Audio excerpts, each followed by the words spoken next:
napakatindi, no? Nakakatakot ang ginawa mo. Napolcom commissioner, babastusin dahil civilian. Ganun ba yun? Dahil civilian. So grabe, no? Grabe na nakakagulat. Nakakagulat. Tapos sasabihin papogi. Hindi yun nagpapapogi. At saka dadaan ka na rin naman sa due process eh. No? Binigyan ka naman ng pagkakataon na makapagpaliwanag. Saka lahat yun, sinisiguro lang ng Napolcom, ipinapakita lang nila na hindi sila nagbabakasyon. Nandyan sila nagtatrabaho. Hindi pa banjing-banjing. Kaya, at saka darating din ang araw na yung mga pulis magre-retiro. Kapag tumanda na kayo, gusto nyo ba na wala na kayo sa serbisyo, hindi na kayo naka-uniforme, tapos yung mga naka-uniforme, mga baguhan, na ang sasama ng ugali, walang disiplina, tapos magka-enkwentro kayo o sa hindi naasahang pagkakataon, nagkasalubong ang inyong mga landas, at saka ikaw naman ang naagrabyado. Ikakatuwa mo ba yun? Di ba hindi?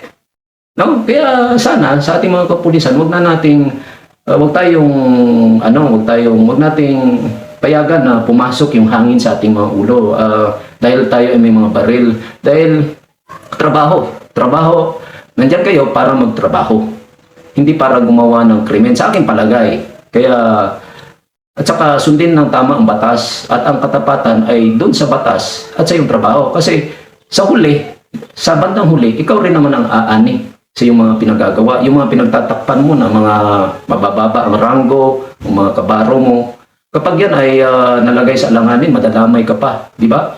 Kaya nga may nabasa akong comment na medyo hindi maganda. Yung comment ng netizen na kapag yung mga pulis daw hindi na makontrol dahil o maaaring lumaban na sa gobyerno dahil may mga baril, baka kumuha daw ng mercenary o humingi ng tulong sa ibang bansa, magpadala daw ng missile upang wasakin ang mga kapulisan. So napakapangit, no? Na yung sibilyan nawawalan na ng tiwala na kailangan pa muna kumuha ng puwersa sa ibang bansa para lamang puksain ang mga scalawags dahil kumalat na, no? Kung baga sa garapata, namatay na yung aso dahil sa sobrang dami. No? Wag ganon. Dapat itanim pa rin natin na trabaho tayo, gawin natin ng maayos at ibase natin kung ano ang tama. Kasi yung batas naman ay lahat ng mga patakaran na nasa batas ay nakabase naman kung ano yung tama, di ba? Wag natin ipatupad yung mali. Kaya nga kami sa DepEd napaka-busy namin kung alam nyo lang. No? Sa aking palagay, kami ang ahensya ng gobyerno na mayroong napakaraming trabaho. Kahit isang segundo, exaggerate ko lang ha, kahit isang segundo wala kaming panahon para sa mga kung ano-ano. Kaya nga nakakapagtaka ito sa iyo, Corporal Suha, na napakarami mo pang oras na gumawa ng gulo. Parang wala kang hinahabol na oras. Kaya sa akin naman po palagay, hindi ko naman sinisiraan ang ating mga kapulisan. Naobserbahan ko lang, no, na parang mayroon pa yata silang, mas marami pa silang panahon na gumawa ng kabulastugan yung iba. Kaya nakakapagtaka. So dapat ayusin natin ang trabaho natin. Kaya nga respetuhin natin yung Napolcom kahit sibilyan. Tsaka wag tayong gumawa ng brotherhood, wag tayong gumawa ng fraternity at huwag tayong gumawa ng parang kulto, no, na kultura na kung saan yung katapatan natin nandun sa kapwa natin naka-uniforme. Hindi ganoon, dahil tayo ay umaasa din sa sibilyan at umaasa din tayo sa mga leader, no, na hindi naka-uniforme pero sila yung dahilan kung bakit na itatag ang pambansang kapulisan at kung bakit nabigyan kayo ng uniforme at baril. Sa katunayan nga, yung mga kulay ng mga uniforme nyo, di ba? Mga senador, congressman at presidente ang mga nag-aproba niyan. Hindi yan mga militar, di ba? Pero palagi nilang iniisip ang inyong kapakanan, di ba? Yung uniforme nyo noon ay khaki, di ba? Brown, no? Na may ano dito, so pinapogi. No? Pinapogi na ngayong uniforme nyo, pinapogi pa ang mga baril nyo, binadgetan kayo ng maayos, binigyan kayo ng magandang benepisyo, tapos sa tingin nyo, kayo na ang hari sa buong bansa. Sa akin palagay, no? Yung iba hindi ko nila lahat. Baka naman taken out of context ako. No? So, yung iba no, na hindi nila nababantayan yung sarili nila. Kaya nga napakapangit ng ganung insidente, no? Napakapangit, sobrang pangit na yung katapatan mo ay sa kapwa mo lang naka-uniforme, no?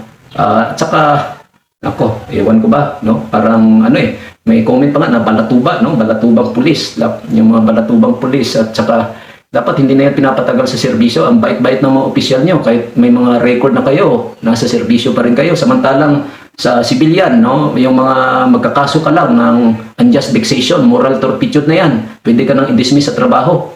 So kayo, napakarami pang pagkakataon, tapos inaabuso nyo pa, di ba? So sana maging maayos na ang ating kapulisan, at sana tanggalin na nila yung mentality na mas nangingibabaw sila kaysa mga sibilyan dahil meron silang baril. Huwag nating hayaan na pumasok yung ganung pag-iisip, dahil sa huli, no, mananaig pa rin ang sibilyan, dahil ang mga sibilyan gagawa at gagawa pa rin yan ng paraan para mabuwag ang isang grupo ng mga tao na hindi gumagawa ng tama, no, kahit gaano pa kataas yung pwesto. Dahil ganyan ang pagkalikha sa ating mga tao.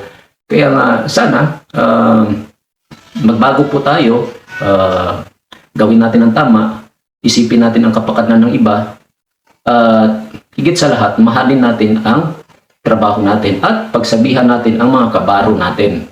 Ninyo pala, dahil hindi naman pala ako pulis, isa akong guro, pagpublikong guro, pagsabihan at huwag pagtakpan, lalo na kung mabigat na yung ginawa. Siguro, hindi ko na, sa aking palagay, siguro kung yung mga bagay na masisettle lang, na mga maliliit na bagay, siguro pwede mapapagpasensyahan. Pero kung mga murder na, mga katulad ng ginawa ni Corporal Suan, blackmail na, grave coercion, siguro sa tingin ko, hindi na dapat patagalin sa serbisyo, dahil baka magkalat pa yan, kayo rin mismo ang mapiperwisyo. At tayo pala lahat ang mapiperwisyo. Kaya ayusin po natin.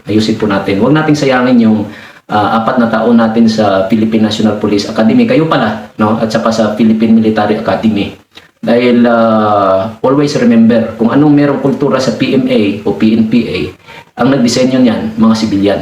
At saka lahat yan ay nakaangkla, no? Nakaangkla o konektado sa kapakanan ng lahat, mapamilitar man, pulis o sibilyan. Tandaan nyo, palaging sibilyan ang gumagawa ng paraan para sa ikabubuti ng lahat. Kaya huwag po natin abusuhin ang ating tungkulin. Maraming salamat po at mabuhay.